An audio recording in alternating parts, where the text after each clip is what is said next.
ucapkan ribuan terima kasih kepada rekan-rekan dan juga kawan-kawan semua sebab masih lagi sudi support channel Ayunfa. Terima kasih guys. Jadi untuk kali ini seperti yang kita lihat di awal video tadi, pokok yang saya rekam itu adalah pokok yang telah mati akibat daripada penyakit kulat.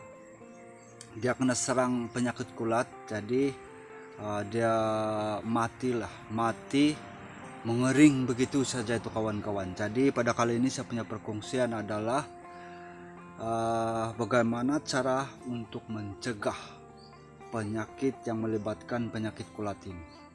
Banyak petani-petani di luar sana yang mengalami kerugian yang sangat besar akibat daripada jenis penyakit ini kawan-kawan. Jadi pada kali ini saya akan kongsikan bagaimana cara untuk mengelak ataupun mencegah daripada berlakunya kerugian yang melibatkan penyakit ini secara biologi. Biasa dia untuk kawalan secara biologi ini kaidah yang tidak melibatkan bahan kimia.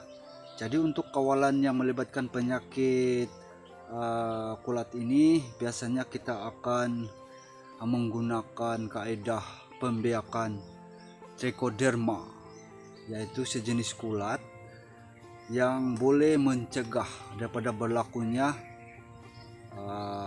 merebaknya penyakit ini ke kawasan-kawasan yang lain. Jadi pada kali ini saya kongsikan bagaimana cara untuk membuat dia, bagaimana untuk membiarkan dia, dan dari mana kita memperolehinya. Jadi itulah saya punya perkongsian untuk kali ini kawan-kawan. Tapi sebelum itu, jom kita cari bahan-bahan dia dulu. Jom kawan-kawan, jangan kasih lama. Jom. Untuk mendapatkan benih Trichoderma ini biasanya kita akan mendapatkannya di bawah pohon pokok bambu, di mana dia biasanya berada di kawasan ranting ataupun daun yang telah reput dan di bahagian akar. Nah, ini dia Trichoderma yang kita cari. Ini adalah di bahagian akar dia. Yang putih ini adalah Trichoderma, dan inilah benih yang kita cari dan perlu kita ambil untuk dibiarkan. Mungkin kebanyakan di antara kita tertanya-tanya, adakah cara ini sangat efektif dalam mengawal penularan penyakit kulat yang dihadapi di ladang masing-masing? Biasanya sekiranya kita selalu menggunakan bahan kimia untuk mengawal penularan penyakit kulat ini, biasanya lama-kelamaan kulat yang berada di kebun kita akan menjadi lali. Macam manapun kita menggunakan bahan kimia yang selalu kita pakai, tetap tidak berkesan sebab kulat yang berada di kawasan tersebut telah lali dengan bahan kimia yang telah kita gunakan. Oleh sebab itu, lebih baik kita menggunakan kawalan secara biologi. Kulat Trichoderma ini sangat efektif digunakan disebabkan kulat ini mampu memusnahkan kulat yang membawa penyakit, terutamanya yang membawa penyakit busuk pangkal batang, busuk akar, penyakit akar putih pada tanaman getah, koko, buah-buahan, dan tanaman lainnya yang melibatkan kulat. Trichoderma ini juga sangat penting disebabkan selain daripada mengawal penularan penyakit yang melibatkan kulat, dia juga memperbaiki sistem akar pokok, dan juga Trichoderma ini merupakan agen pengurai yang sangat baik sehingga zat-zat yang terkandung dalam tanah itu terurai lebih cepat dan boleh membantu pokok yang kita tanam itu menyerap keseluruhan zat sehingga dia akan menjadi subur. Bahan pertama yang perlu kita ada adalah benih Trichoderma.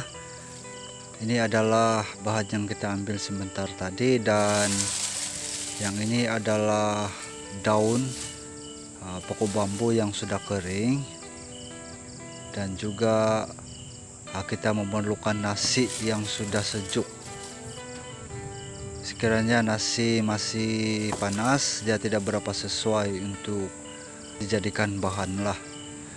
Dan seterusnya ini adalah basin untuk tempat memasukkan lah.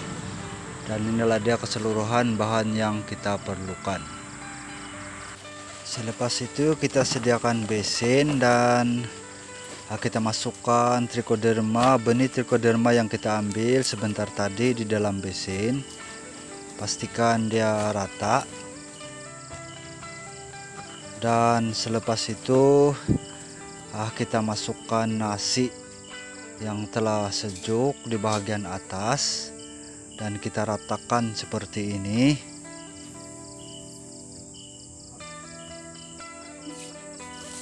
Dan selepas kita menyimpan nasi tersebut, kita tutup menggunakan daun bulu yang kering yang telah kita ambil sebentar tadi.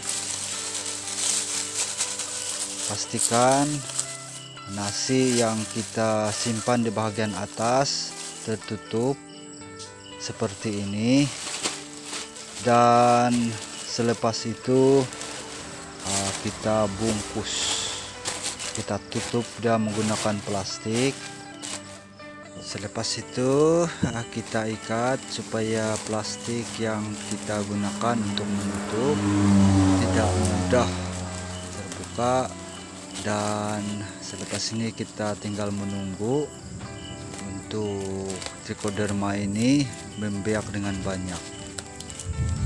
Itu sahaja cara dia kawan-kawan, sangat mudah dan selamat mencoba bagi mereka yang ingin mencoba.